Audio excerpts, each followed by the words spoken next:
And that's when I found out my physician was out of network. And Yeah. the $75,000 bill. Oh my God. That followed the surgery. Oh Yes. my Yes. God. Yes. Welcome to LCFA's Living with Lung Cancer, Ask Me Anything podcast, where we have real conversations with people living with lung cancer. Learn from personal journeys and expert insights.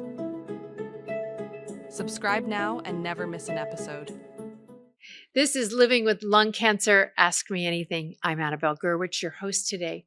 On this podcast, we're having the kinds of conversations that I wish I'd been able to have when I was diagnosed. We're sharing practical strategies as well as talking about the emotional impact, advances in science, community building, our challenges, and even how we're cultivating joy while living with lung cancer. If you're a patient, caregiver, you belong here. Welcome.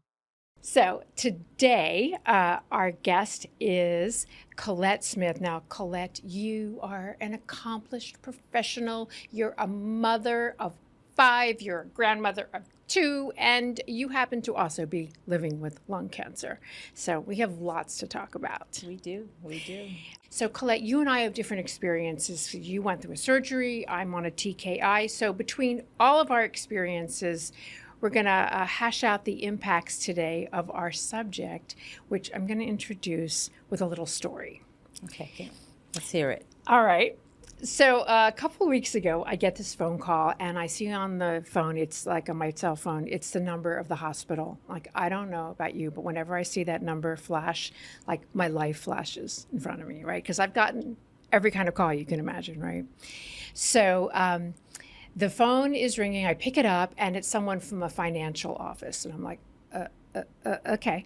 And it's a very nice guy. And he says, hi, your doctor's office has identified you as someone who might want to support your oncologist's work. And I'm like, well, yeah, I really love my oncologist. I want to support his work. And then I realize, oh my God, what he's saying is, he wants me to make a big donation to the hospital. And I realized, okay, maybe I should not get so dressed up when I come to my appointments, because clearly they think I'm someone who can make a big donation.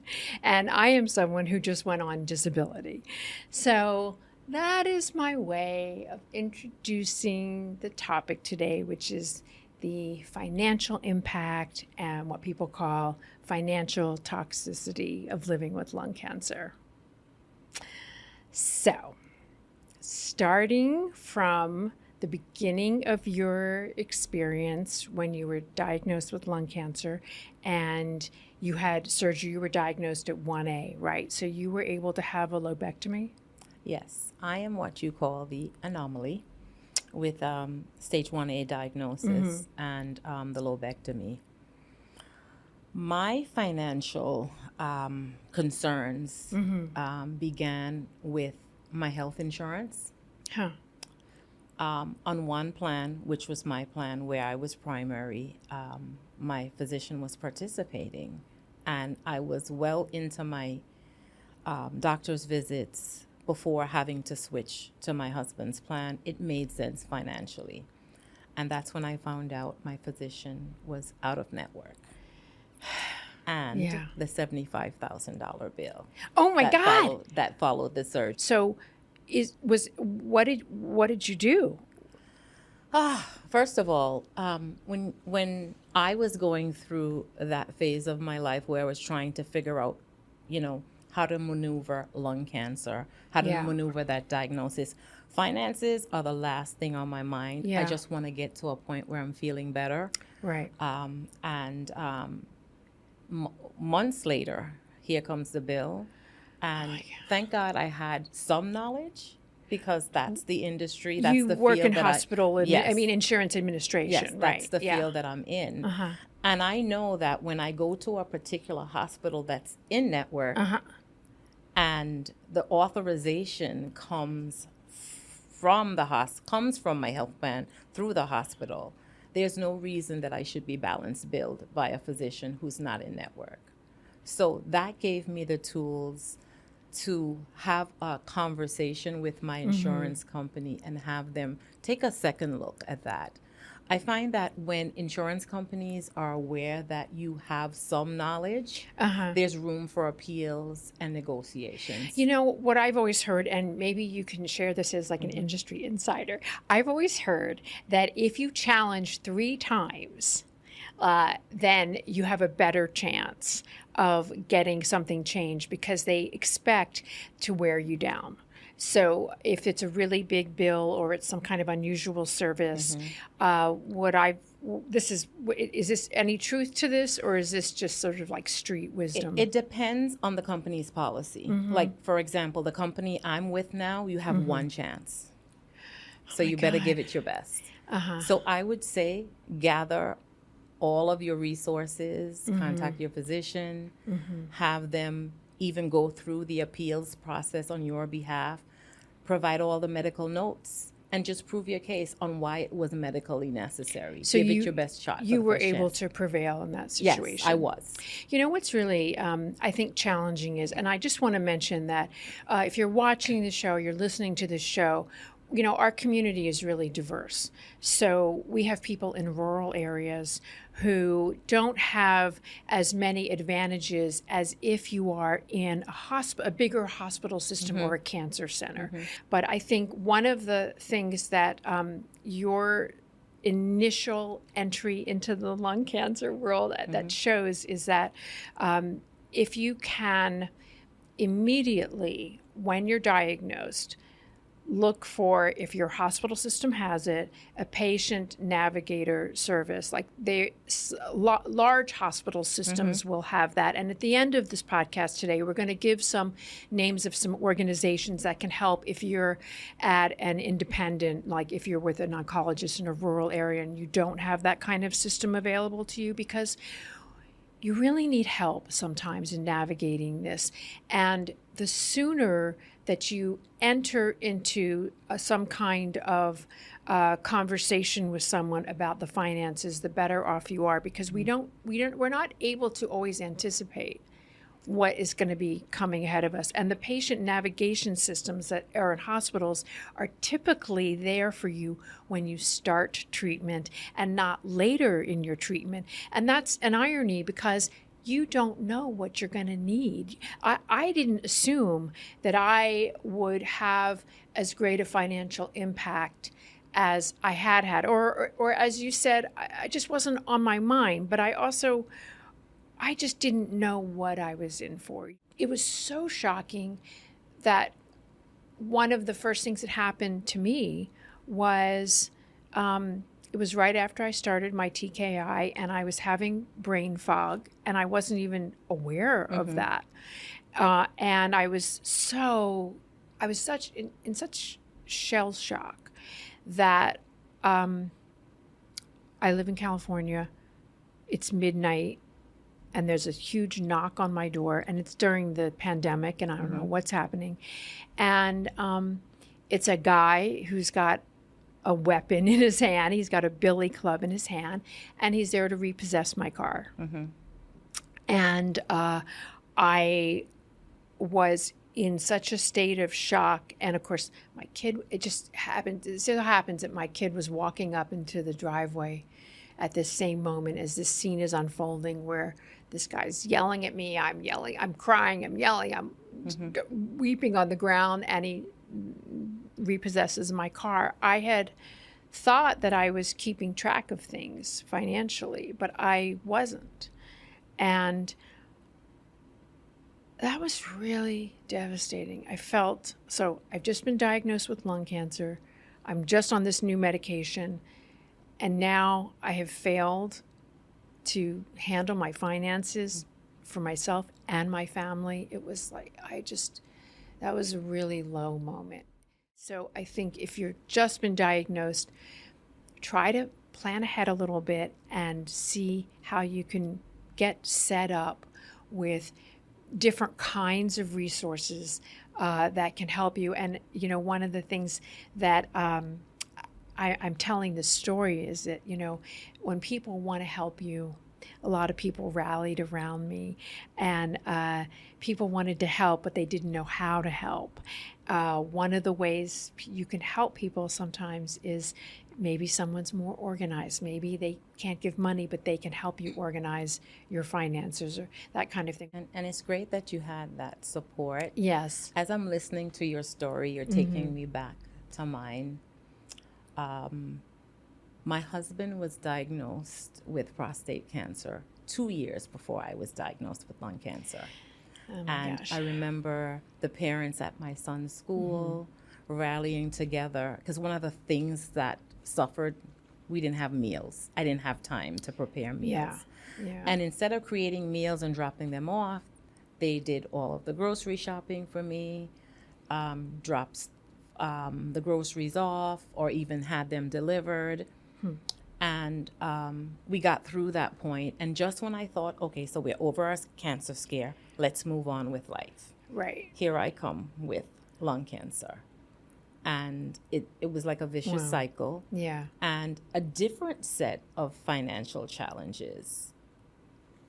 Work, taking time off of work, Yeah. running out of vacation days, not being paid. And even at one point, I didn't have the resources to take my son to school. I was sick and unable to travel, and he was a younger boy who could not travel on his own to get to school. And Right. I was brave enough to have the conversations with the administrators at school and his teachers, and we brainstormed. And finally, what we came up with, well, why not just have a cab service come pick him up in the mornings, and Dad can pick him up on the way home, and that was a great help. I never knew those resources was available to me, and I had the courage to say, here I am, I'm in need, what can you do to help? Wow. And so that was paid for by your community, you Yes. said. You know, that just is just an amazing thing. I mean, that again is one of those things that I think we don't think ahead and to anticipate of what am I going to need, or also how can I help someone. And when you say that, I'm reminded that I've done things in the past when other people when people in my community have been sick, I've delivered meals. I honestly hadn't thought about offering to drive someone's kids somewhere. I mean, these are the kind of out of the box ideas that I want to share on the show. Organize someone's finances, because people think, how can I help? If you're watching this, you're listening to this, and you're a caregiver or you're a friend of someone who's been diagnosed, maybe it's that kind of thing, because these are the things that are the sort of the daily activities that really fall away when you're diagnosed with something so serious, has such a serious impact. You know, something you just said, Colette, that these conversations about money are really hard to have, you know, and so to be able to actually also ask for help and not feel like a failure. I mean, in my opinion, and this is a whole other discussion we're not going to get into, but you know, if you think about in the larger sense, you know, I feel it's the system that fails us, that we don't have that kind of infrastructure to help people. And so we take it onto ourselves to feel like, oh, I'm a failure if I haven't planned for this. But I think, you know, there's only so much planning we can do. And I mean, you and your husband were both working. I mean, we're people who thought we had everything planned, and then really big things happen that we are just we're impacted even more than we could possibly prepare for, and there's not infrastructure. I think people feel it's their failure, and I want to share this from each of our perspectives to say it's not. It's okay to talk about it, you know. Not at all. Here's my thoughts on that. Yeah. A closed mouth never gets fed. And these are conversations I've had with my my treating physicians. I talk about challenges taking time off of work. Why can't we schedule the scans and the visits and whatever other specialists I need to see Yeah. on the same day. Yes. And my treating facility has been able to do that for me. So had I never had those conversations, Right. we never would have sought those solutions. You know, that's a really good point you bring up, because one of the things about patient advocacy, which is something you and I are both involved in, is every time one of us has the courage to bring up this topic with our doctors and our facility, it has repercussions for everybody else who's getting care. Because I know, I'm treated at a really large hospital. I'm treated at City of Hope, I don't mind saying. It's all cancer all the time. They are so busy scheduling so many people. They're not thinking about that as top of mind. But, there's been some really interesting developments recently.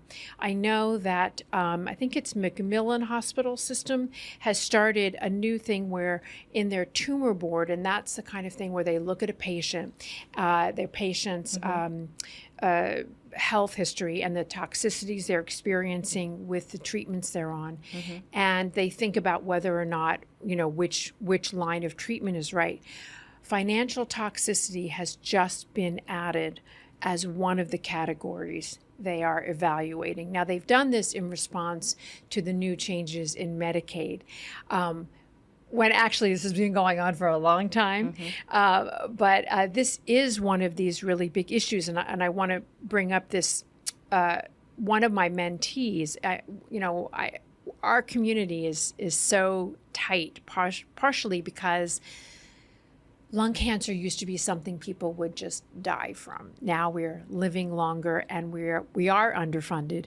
And there's also less information about it, the way that there's a lot of information about breast cancer, right? So we all talk to each other. I have people that I mentor. I don't want anyone to go through what I went through, which is when I was diagnosed, I knew no one with lung cancer. And for 6 months, I just had all the wrong information. I didn't know about any of the advocacy. I didn't know how to connect to anyone. I had no information. So I mentor people. And one of my mentees hasn't told her doctor that she hasn't told her employers that she's in treatment for stage 4 lung cancer. This is so interesting because this could never have happened in the past before we had biomarker targeted therapy. She's able to be on one of those therapies so she can work.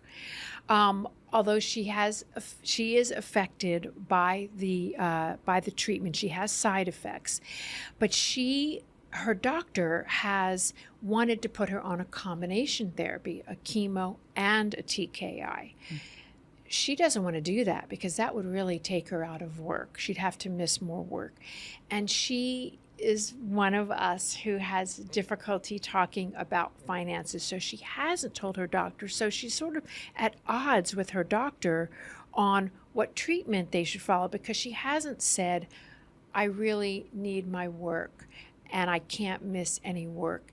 And this is where, the opportunity of these precision personalized medications become all the considerations are different than in the past when it was like very intense chemo or surgery and that's it. Now, all this nuance, it really asks us to have more nuanced conversations with our doctors. But it's not easy. But so, as you said, asking to be scheduled on the same day for work, I just don't think in the past, because there wasn't the thought you'd still be working. Your life would just be so impacted in a way that you wouldn't be able to work if you were just on this really extreme chemo. Now we have to help train these institutions and doctors to be thinking about our quality of life. And it's not easy. So something you said takes me back to my experience at work. And I understand this woman's hesitancy with sharing her diagnosis and maybe even her treatment plan and what doctors have planned for her. Even though this may be her best fighting chance, right? I think it's a natural to think about work and what it means and potential absences. I had an experience with my job, and we think that FMLA laws are there to protect us and to protect our jobs. I believe it's just, in my experience, it's been a facade.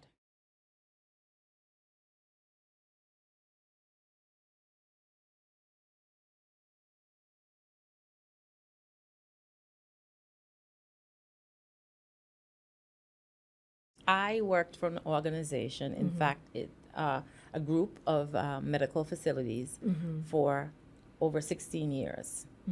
I went through the cancer journey with my husband and taking time off of work. Right. And then here I come with my diagnosis, to which my director says, not again. Not more absences. Oh my God. Oh my God. Now I just have to ask you, were you in person when that happens? In person. And what is the reaction how did you mask any, like, are you kidding me? Is that how did you do that? I don't know if I did mask it. Huh. I was flabbergasted. Yeah. And I wanted to say, oh, what do you mean? And at one point I was told I have a job. And she relies on me to get that job done. So, long story short, Yeah. 3 years where I went through an ordeal after absences, explaining said absences, even though I had this FMLA law to protect me. Ultimately, I lost that job. However, there's a silver lining to this story. There's always a silver lining to your stories. I challenged the city of New York, Uh-huh. and it was found that I was discriminated against because of my disability with my lung cancer diagnosis. So this is a lesson. This is a Yes. lesson, and it wasn't an easy task to do that. I had to put on a suit of armor Yes. to get brave in order to take on that battle. But it's one that I felt confident that I could win because I knew that I was not treated fairly. Right. People talk about, battling cancer. I'm a writer, and so I did a piece for the Washington Post about a situation I got into with a third-party insurance adjuster in my PBM, pharmacy benefit manager, who I woke up one day and discovered they had taken over $4,000 out of my account to pay for my targeted therapy, which was a mistake because I had signed up with my patient advocate program through the pharmaceutical and through my insurance. It was supposed to not be any charge. But I titled that article, Tackling Cancer, Battling Insurance Companies. Sometimes one of the hardest things we're doing is fighting for our life in terms of our jobs and our insurance. And it's really great to hear that you prevailed. I want to ask you a question for people who are listening or watching this. How did you get the knowledge to know what kind of resources did you turn to figure out how to do that? At the time, we did not have Copilot or ChatGPT. It was Google. I did a lot of research. I did a lot of research. I documented. If I had conversations with my director or HR, I would follow up with an email. Documentation is very important. And it's important to actually try to resolve the issue internally, which is what I did. I took it to HR, and I would step it up a notch each time. I took it to the president of the organization. I took it outside of the organization to our parent company. And that created the paper trail that I needed. Right. I would every communication, I would say, I believe I'm being treated unfairly because of my my illness. I'm looking to resolve this. I would restate my position. I enjoy my job.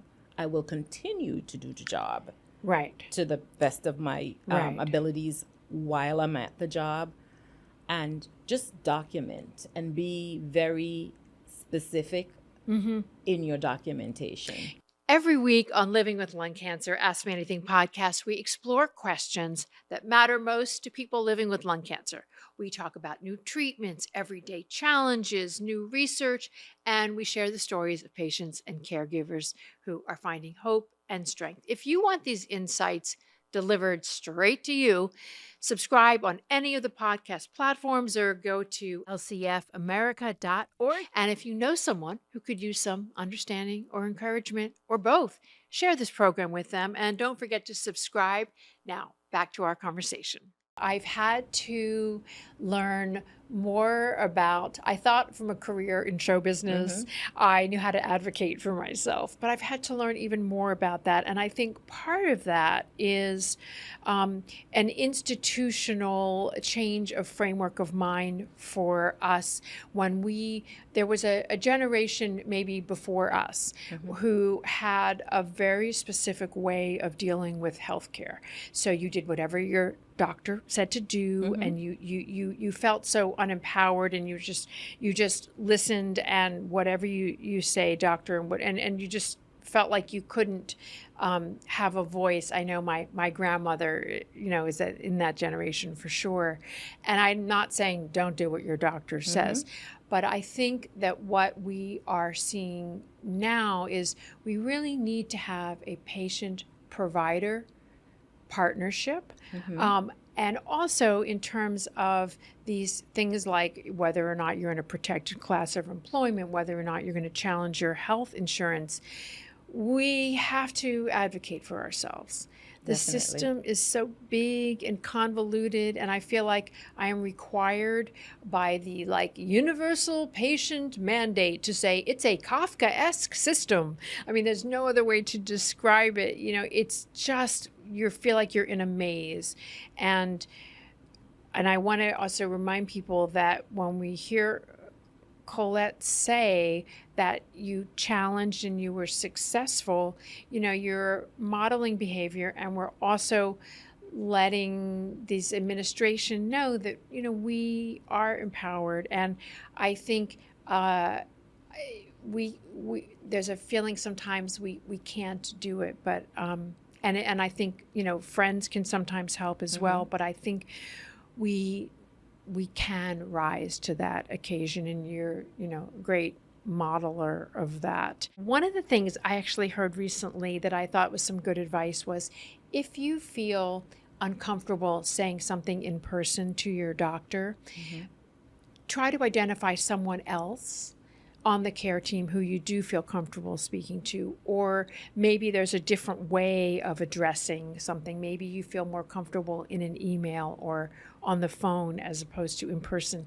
I sometimes find I get intimidated when I'm in the hospital setting and I'm in an exam room, because I might be there also to get information on whether or not there's been progression. So I've got all that going on at the same time as I might want to talk about finances.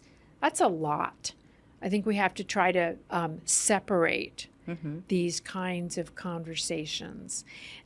So we're coming to the end of this episode on financial toxicity. I want to just ask you, Colette, is there anything else? Is there any other strategy or situation that you want to bring up that was unanticipated? I wanted to mention one other thing as you were talking about advocacy.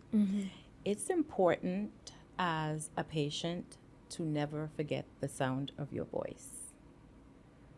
Our voices are important, and if there's something about our care, about our financial circumstances that troubles us, find an ear. And the first set of ears that you find may not be the ears that will listen and want to take action or assist you with taking action on your behalf. But it's important to pursue, because your health is at stake, and our health is important, but never forget the sound of your voice. We know people in our community who have gone through their 401ks And Dr. David Carbone, who's been one of the greats oncologists, longtime oncologist in lung cancer, not long after I was diagnosed, when I still didn't know really, I just had started my biomarker targeted therapy. He was concerned about me because I had been told, when I was diagnosed, what my doctor, my first oncologist said was, we'll do the best we can for as long as we can. I really wasn't sure, how long I'd be alive. And he said, Annabelle, there's good news and bad news. The good news is that people are living longer and the science is changing. And the bad news can be, he said, I gave a patient some news recently. I said, I have great news, and that is that your lung cancer has disappeared. This is an early stage diagnosis. And he said, oh shit, I spent all my money. So, the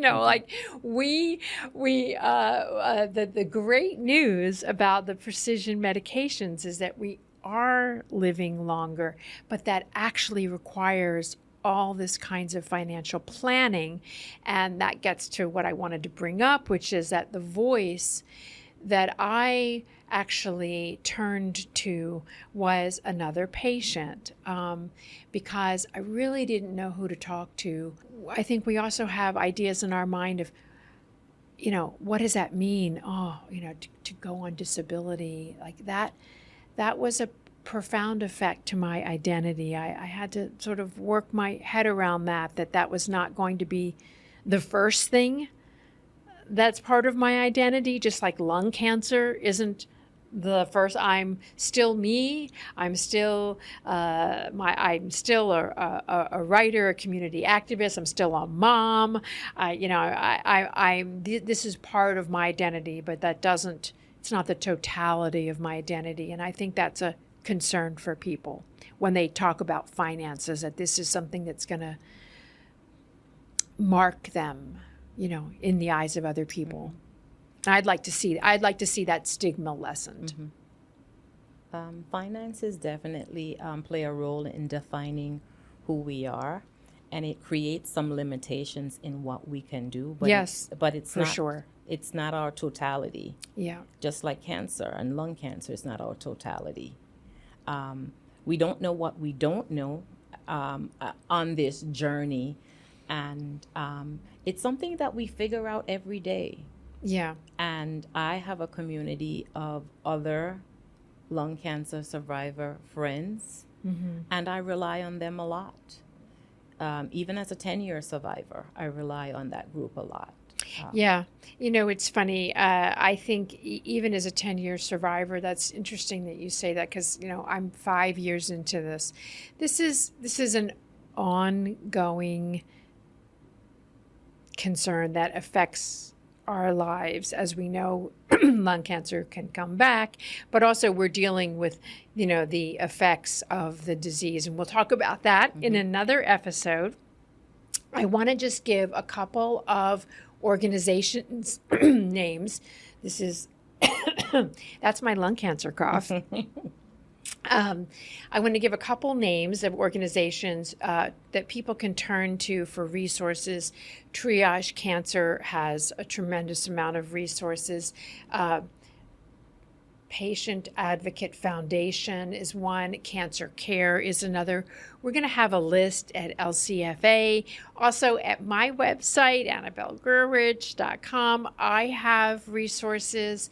So I hope that people listening and watching out there have felt like they've been alone in the room right here with us, Colette.